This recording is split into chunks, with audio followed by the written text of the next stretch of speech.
Olá, queridos alunos do segundo ano. Estamos de volta às nossas aulas, as nossas videoaulas. E essa videoaula de hoje é falando de um novo filo, tá, gente? Nós vamos agora partir para o sexto filo. Lembrando a vocês que nós temos uma quantidade de nove filos que faz parte de todo o grupo do reino Animalia, tá? Então nós estamos no sexto e ainda faltam 3 filos a serem estudados. Nós queremos ver se a gente acelera um pouco aí na questão de finalizar esses 3 filos, porque nós temos ainda um outro reino, que é o reino das plantas. É necessário que a gente veja também esse reino, tá, gente? Então, de início, pessoal, eu trouxe para vocês esse esquema para que vocês visualizem que esses 3 filos aqui são filos de vermes, tá? Os anelídeos, que é o filo que nós vamos estudar hoje, faz parte do filo dos vermes. Vermes por quê? Porque são animais que têm um corpo que tem essa forma vermifórmica. Então, por isso que a gente chama de filo dos vermes. Sabendo que nem todos eles são vermes parasitas, tá? Mas não deixam de ser vermes. Então, nós temos aqui o filo dos plateumintos, foram os primeiros que nós estudamos. Aí depois nós vemos o filo dos nemateumintos. E agora nós vamos ver os filos dos anelídeos, porque é um filo de verme mais desenvolvido, né? Os anelídeos, eles vão apresentar estruturas muito mais desenvolvidas do que plateumintos e nemateumintos. Então, vamos adiante estudar aí o filo dos anelídeos. Essa palavra, gente, anelídeos, ela já vai nos dar assim uma ideia de como é que são esses animais. Anelídeos vem da palavra anel.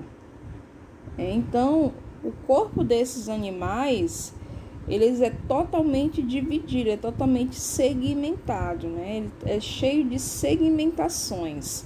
Então, é uma das características bem típicas desse tipo de filo. Vamos passar adiante. Inicialmente, vamos apresentar, né, quem são esses animais que fazem parte deste filo. Então, nós temos aqui de parte a classificação. Então, esse filo ele é classificado em 3 classes. Nós temos a classe dos oligoquetos, que vai fazer parte dessa classe a famosa minhoca, as minhocas. Nós temos a classe dos hirudinhos, tá? Que aqui, nessa classe, vai fazer parte um dos animais mais conhecidos que fazem parte dessa classe, são as sanguessugas. E nós temos os poliquetos. Os poliquetos, ele é uma classe onde vai ter mais animais de habitat marinho, né? Nós vamos ter alguns animais de espécies marinhas. Pessoal, essa classificação também, ela já vai estar nos dizendo algumas características referentes a esses animais. Esses animais, eles se locomovem através de cerdas. Cerdas são pequenos filamentos que ficam no corpo desses animais, que vão servir para locomover esses animais. Então, veja só. Os oligoquetos, ele vai ser a classe de anelídeos em que esses animais vão ter poucas cerdas, tá? Poucas cerdas. Então, a minhoca, ela vai ter poucas cerdas. Você pode observar aqui que as cerdas são muito poucas, né? A gente percebe no corpo desses animais tem poucas cerdas. Já os hirudinhos já vai ser a classe de anelídeos que não vai ter cerda, eles não têm cerdas, eles não vão apresentar cerdas, tá? Então, a sanguessuga não tem cerdas, eles não têm essas estruturas de locomoção. Já os poliquetos, olha só, você já consegue visualizar de cara aqui, ó, um monte de filamento que percorre durante o corpo todo do animal, tá? Esses filamentos aqui, gente, são as cerdas. Elas são muitas cerdas. Então, os poliquetos, tá? Eles já vão ser a classe de anelídeos que vão ter muitas cerdas, tá, gente? Então, essa é a diferença entre as classes. Animais que têm poucas, que têm muitas e que não têm nenhuma cerdas, tá? Então, aí nós temos os principais representantes, são as minhocas, são as sanguessugas, são animais chamados nereidas, que são animais marinhos, tá? Ok, então vamos passar para as características gerais desse filo. Primeiro, possuem o corpo dividido em anéis, como eu falei lá no início para vocês. Esses animais, eles vão ter o corpo totalmente dividido, seccionado em anéis, que a gente chama de anéis. Então, por isso a palavra anelida, anelídeos. Eles podem viver em ambientes aquáticos ou úmidos, tá? Eles podem viver, no caso, esses nereidas, eles são marinhos, animais marinhos. No caso, as minhocas são terrestres, porém, eles precisam de umidade, né? Eles precisam de umidade. Olha só, gente, apresenta o tubo digestório completo, tá? A gente verifica isso lá desde os moluscos. Aqui também eles vão ter o sistema digestivo deles totalmente completo, vai ter boca e vai finalizar lá no ânus, né? Depois a gente vai ver o esquema fisiologicamente da estrutura digestiva deles. O filo é dividido em 3 classes, como eu já mencionei para vocês. Olha aqui, ó, que eu também já falei. Poliquetos, muitas cerdas. Oligoqueto, poucas cerdas. E a reprodução dele, gente, pode ser sexuada. Eles se reproduzem de forma sexuada, ou seja, vai haver a troca de gametas. E no caso, as minhocas, elas são hermafroditas, ou seja, são monóicas. Lembra, gente, que monóicas são indivíduos que vão apresentar os dois estruturas sexuais, né? E os dioicos são aqueles que têm os sexos separados. Lembrem isso lá naquelas aulas de conceitos, né, dessas palavrinhas que a gente vê muito na biologia. Outra característica, as minhocas e sanguessugas, a respiração é cutânea. O que é uma respiração cutânea? Pela pele. Por isso que eles precisam de um local úmido, né? Elas respiram pela pele. Já nos animais marinhos, né? No caso os nereidas, eles vão ter respiração cutânea ou branquial, né? No caso dos marinhos, que fazem parte da classe dos poliquetas, eles já vão ter mais uma respiração branquial. Deixa eu apagar aqui essa parte. Não. Essa parte aqui, vamos apagar para que não prejudique a nossa leitura. Ok. As minhocas se alimentam de detritos encontrados no solo e suas fezes servem como adubo. Então, as minhocas, gente, elas têm uma grande papel ecológico, né? As minhocas, elas servem para adubar, para fertilizar o solo através das suas fezes. As sanguessugas possuem ventosas que se fixam na pele da presa e se alimentam de sangue de vertebrados. Olha só. Enquanto as minhocas se alimentam de detritos do solo, as sanguessugas se alimentam de sangue. Então, elas se fixam nas presas e, através das suas ventosas, elas vão sugando o sangue.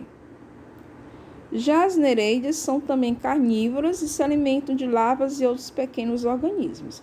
Então, a gente vê aí uma diferenciação alimentar nesses 3 tipos de classes de anelídeos. Vamos para frente.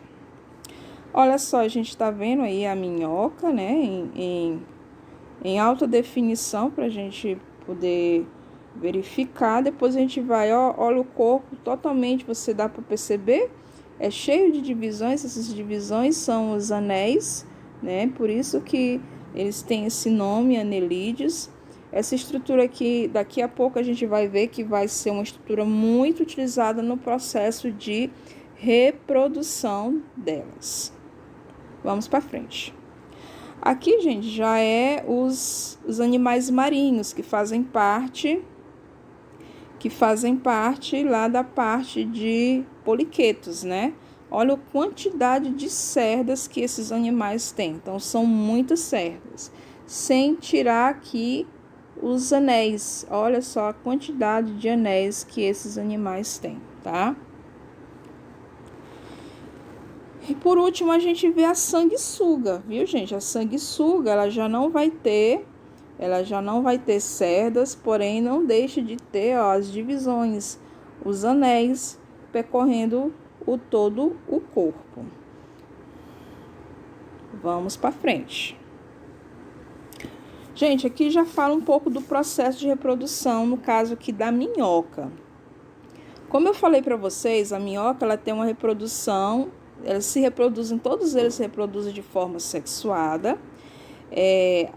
A minhoca, ela é hermafrodita, não existe a minhoca macho e a minhoca fêmea. Um indivíduo tem as duas estruturas sexuais, porém, eles fazem fecundação cruzada, ou seja, uma minhoca precisa se unir com a outra e eles trocam gametas entre si, tá? Eles trocam gametas entre si, tá, gente? Então, eles ficam unidos e nessa união eles vão trocando gametas, os ovos vão sendo fertilizados, né? E vai cair nessa bolsa aqui que a gente chama de casulo, E esse casulo, ele vai sair do corpo da minhoca, vai ficar no solo, e daqui é que vai sair, desse casulo, é que vai sair as novas minhocas, tá? Então, se a gente for ler aqui, aumentar, aqui nós temos a parte masculina, né? A parte masculina, que é as vesículas seminais, onde vai ter os espermatozoides. E aqui nós temos vendo a parte feminina, né? Lembrando que uma minhoca tem a masculina e a feminina. Aí aqui, a fecundação recíproca na minhoca. Os espermatozoides eliminados pelas vesículas seminais são lançados nos receptáculos seminais de outra minhoca. Então, essa minhoca aqui vai liberar espermatozoides que vão cair no ovário, né? E fecundar essa outra minhoca aqui, e assim sucessivamente. Aí aqui, aí após essa fecundação, vai criar esse casulo, tá? Vai criar esse casulo aqui, esse casulo onde vai ter os ovos. Esses ovos vão ficar aqui, aí vai saindo, e isso aqui, gente, vai ficar no solo, né? Cheio de ovinhos, e esses ovinhos vão se desenvolver e vão formando as futuras minhocas. Vamos adiante. Olha só como aqui também mostrando todo o esquema da reprodução da minhoca. Olha só, gente, como fica, no caso, vendo ao vivo, né? Ao vivo, porque a gente não está vendo elas ao vivo, né? Pela imagem, a gente percebe aqui, que tem as duas minhocas estão unidas. Nesse momento, eles estão trocando espermatozoides, e já está se formando o que a gente chama de casulo, né? Esse casulo está cheio de, o casulo dessa minhoca e o casulo da outra minhoca. Aí esse casulo, ele vai saindo cheio de ovos, vai ficar no solo e vai nascer as novas minhocas. Aqui, gente, é mostrando que a minhoca, ela se locomove, ela consegue fazer perfurações no solo, né? E nessas perfurações, nesses canais que ela faz, é muito importante para a questão da fertilização do solo, porque ela vai estar, aerando o solo, ou seja, vai acontecendo, aerando, entrando água, ar nesse solo, importante para a fertilização. Então, a minhoca ela é de extrema importância para a agricultura, né? Para a agricultura e para a fertilização do solo, né? Aqui, quando chove, vai infiltrando a água devido a essa canalização que ela vai fazendo e vai ajudando a reter a água nesse solo e ela vai eliminando as fezes e fertilizando esse solo. Aqui ela criando os tubos, você está acompanhando aí. E aqui a gente vê mais a parte da fisiologia, olha só. Aqui a boca da minhoca, logo após a boca nós vemos aqui a faringe. Gente, depois nós vamos ver a parte da circulação desses animais. Esses animais eles são formados por 5 pares de corações. Ó, os coraçõezinhos bem pequenininhos são 5 pares, ou seja, no total dá 10 corações. Esse animal ele já tem um sistema circulatório bem mais desenvolvido. Aqui já vai ter uma circulação fechada, ou seja, o sangue vai percorrer por vasos, por artérias, por veias e vai fazer com que esses animais possam ser mais longos. Nós temos minhocas que podem chegar a metros de comprimento, justamente porque esse sangue ele pode percorrer a vários metros devido à presença desses vasos, né? Então, aqui a presença dos vasos, né? Como a gente está acompanhando.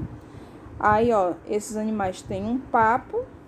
O papo é um local de armazenamento do alimento. Então, logo que ela se alimenta através da boca, o alimento vai cair no papo, aí vai ficar por um determinado momento lá. Após o papo, o alimento vai para a moela. A moela é onde o alimento vai ser triturado. É como se fosse um estômago, um pequeno estômago. Tá? E aqui mostrando o clitério, que é a parte onde vai estar ali desenvolvendo os ovos. Esse clitério ele vai saindo, ele vai sendo retirado do corpo e do corpo, no caso da minhoca, para ficar no solo. Então, aqui você está vendo toda a fisiologia desse animal, da minhoca. Aí aqui é só lembrando, né? A minhoca tem 5 corações. Na verdade, ela tem 5 pares de corações, tá, gente? Que é distribuído de um lado e de outro. Aí aqui você vê, ó, animais marinhos, né? Animais marinhos que fazem parte desse filo. Ó, a quantidade, né, de seres, de indivíduo, ó, a quantidade de cerdas que são poliquetos. Então, quando você vê animais aqui, assim, com muitas cerdas, você já vai classificá-lo ele como poliquetos. Ó, a sanguessuga aqui, tá, gente? Sanguessuga. Ó, aqui é a ventosa da sanguessuga. A sanguessuga, há muitos anos atrás, lá na Idade Antiga, era muito utilizado na medicina, porque na época não tinha anestesia. Então, a minhoca, quando ela vai se alimentar de sangue, ela se fixa na pele do indivíduo e ela libera uma substância anestésica, ou seja, a pessoa não vai sentir nada. Ela vai estar presa aqui, ela vai estar sugando o sangue e a pessoa não vai sentir nada. Então, antigamente, para as pessoas fazerem cirurgias, elas eram mergulhadas em uma banheira cheia de sanguessugas, justamente para na hora da cirurgia ela não sentir nada, porque não tinha anestesia. Então, quem liberava as substâncias anestésicas era a sanguessuga. Então, lá na medicina antiga, elas eram utilizadas para essa finalidade aí. E finalizou, tá?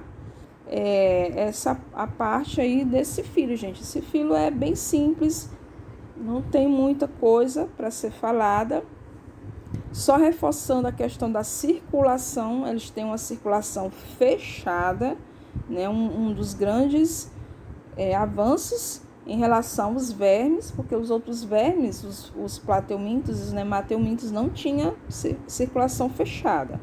Aqui eles já vão ter circulação, o sangue percorrendo entre veias, entre artérias, já vão ter um coração bem desenvolvido.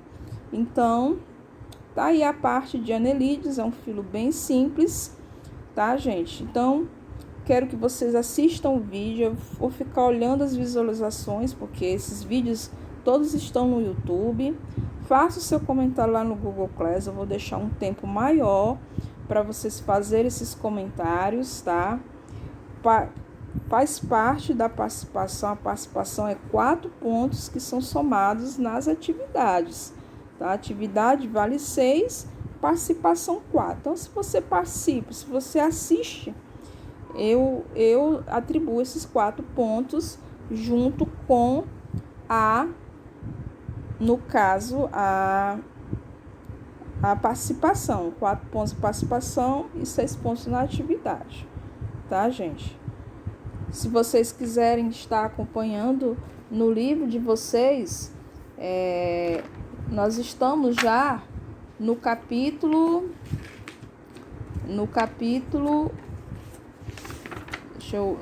8, e os anelídeos vão estar na parte da página, a página 71, quase 71, tá, gente? Então, dê uma lidinha lá, assista o vídeo, faça seu comentário e até mais, gente.